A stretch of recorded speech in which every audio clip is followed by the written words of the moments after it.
Assalamualaikum warahmatullahi wabarakatuh. Alhamdulillah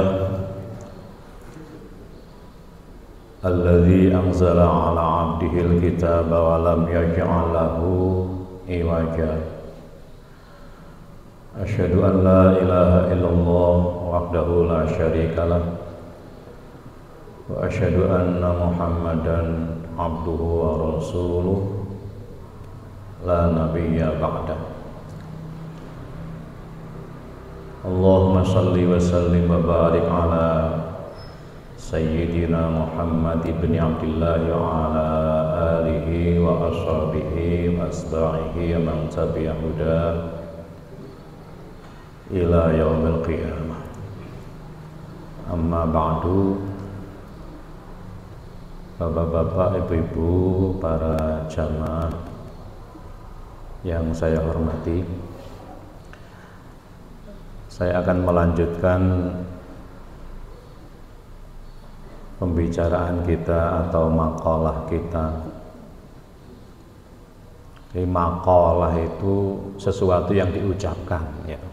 Namanya makalah. Tapi menjadi bahasa Indonesia makalah tulisan, ya. Jadi kalau makalah itu maqalahu, ya. Sesuatu yang kita sampaikan, sesuatu yang kita ucapkan tentang maqamat atau maqam. Dalam istilah tasawuf ada istilah maqam atau maqamat. Secara bahasa artinya kedudukan. Ada kemarin saya sampaikan, yang pertama, seseorang atau kita hamba Allah yang berhubungan dengan Allah Subhanahu wa ta'ala itu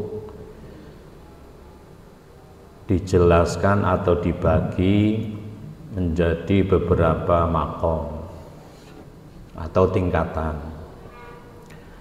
Yang pertama disebut dengan maqam al-khauf,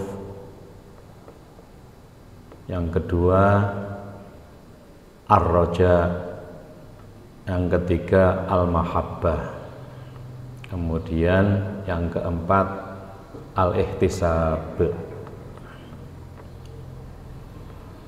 Al-khauf artinya seseorang di dalam berhubungan kita dengan Allah itu berada di makom mana. Kula panjenengan sedaya ketika melaksanakan ibadah, ketika menjalani ibadah niku di mana makom perasaane awake dhewe niki ngeten. Nah, diuraikan oleh para sufi khususnya Rabi'ah al-Adawiyah, ini ada khauf atau al-khauf, berasal dari khaufa ya khaufu khaufan, takut, artinya takut.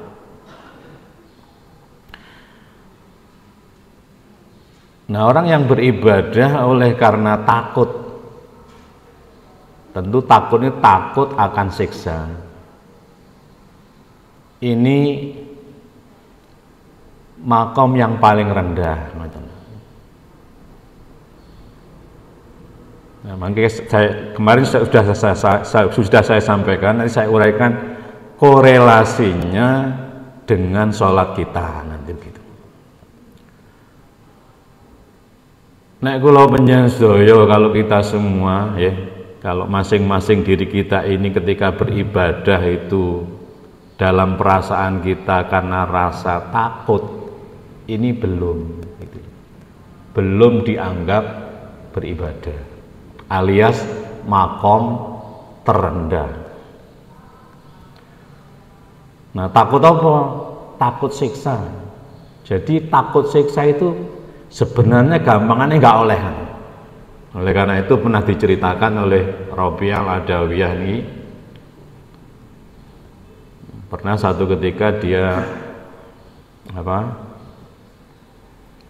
lari-lari sambil membawa air gitu, ngubeng-ngubeng kampung,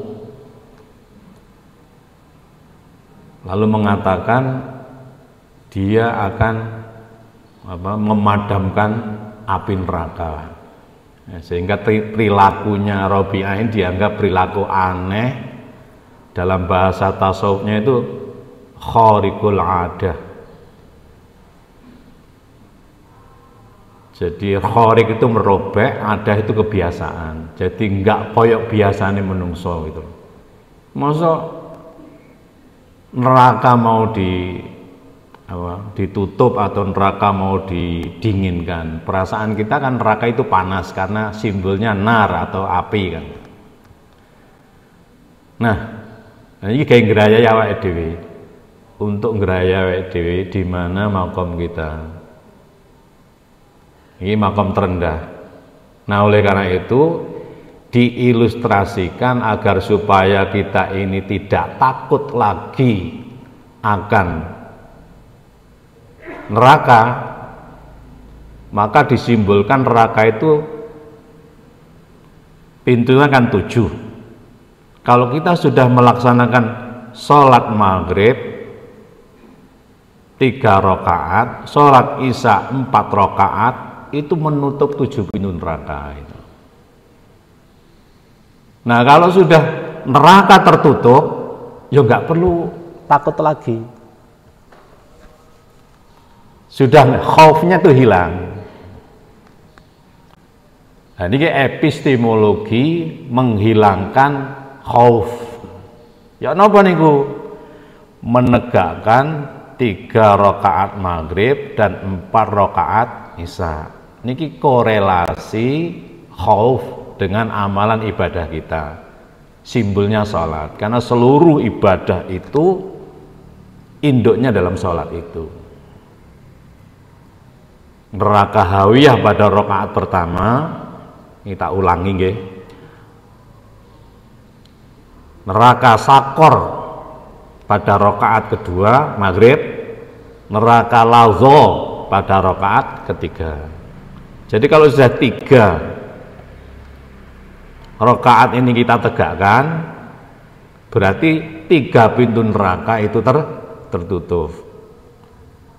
Kemudian neraka sa'ir pada rakaat pertama isya, neraka jahim pada rakaat keduanya, neraka hutamah pada rakaat ketiganya, dan neraka jahanam pada rakaat keempatnya. Berarti 7 pintu neraka tertutup. Ini menghilangkan khauf. Artinya apa? Yok nopo bagaimana agar supaya ibadah kita ini bukan karena takut akan siksa. Kudu ngerti ngoten. Secara global semacam itu. Itu makom yang pertama. Di dalam kita berhubungan dengan Allah. Bisa dipraktekkan nggih? Nggih. Saged dipahami mboten niki? Nggih. Dipahami gampang, mungkin dipraktek nih ngoten. Paling boten, paling tidak kalau kita menjalankan sholat maghrib, niku ngerti maksudnya, ngerti maksudnya. Makanya ngaji tasawuf niku ngaji maksud, boten ngaji teks saja, tapi bagaimana maksud, ketemu dengan sesuatu yang dituju. Makanya sering saya contohkan gitu. Teks Surabaya 85 kilo 7 arah ke utara. Lek jenengan maca tulisan niku kan belum ketemu Surabaya. Gitu, itu teks namanya. Tulisan itu. Nah, untuk ketemu Surabaya jenengan kudu ngerti dan menuju Surabaya, kudu ngerti tur nglakoni sampai ketemu Surabaya. Salat maghrib 3 rakaat itu kan teks. Salat Isya 4 rakaat. Tek to niku. Lah untuk ngerti jenengan kudu untuk napa? Maksudnya untuk agar supaya benar-benar berjumpa dengan Surabaya kudu ngerti dan nglakoni. Dengan tunjuk tekniku ke utara 85 kilo. Lah kowe ketemu melaku ngalor sampai ketemu Surabaya. Nah, karena Surabaya itu luas gitu, anak sing ketemu ini, ada yang ketemu ini, ada ketemu ini dan lain sebagainya. Lah maka orang yang melakukan sholat pun nanti ketemu nih beda-beda, masing-masing orang tidak sama. Jenengan ngerti sholat maghrib itu 3 rakaat, maksudnya ngene terus jenengan lampai, ketemu nih tidak sama, masing-masing orang berbeda. Jenengan sholat Isya ngerti tau maksudnya, sholat Isya 4 rakaat, tulisannya 4 rakaat. Terus dilakoni maksudnya apa? Rakaat pertama ini dan lain sebagainya. Ketemunya masing-masing orang tidak sama. Lah ya napa supaya iso ketemu? Ya emang lakoni. Orang ke Surabaya yang berjumpa dengan Masjid Akbar tentu berbeda dengan yang berjumpa dengan Gerahadi misalnya. Ceritanya mboten sami.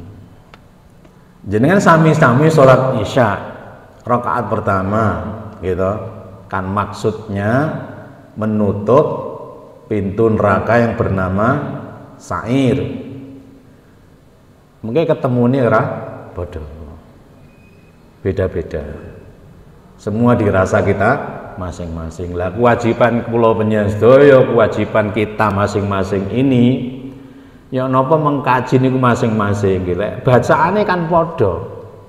Takbire antara rakaat pertama dengan rakaat kedua niki bacaane kan sama to, Pak. Rukun fi'li perbuatannya gitu, qiyam, ruku', i'tidal, sujud, duduk di antara 2 sujud gitu, duduk akhir sami mawon. Rukun qauli nih padha gitu, takbir, Fatihah, sholawat, tahiyat, salam sami mawon, padha ae nggih. Padha. Mek maksude mboten sami. Bacaannya kan sama, Pak.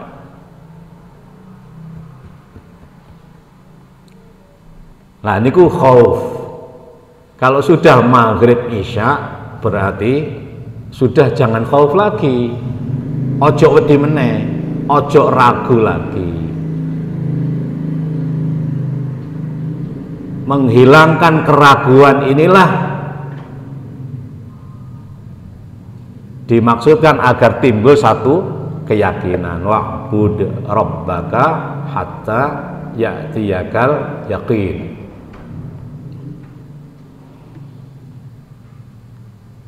Ibadah yang kita lakukan ini tujuan akhirnya adalah timbulnya keyakinan.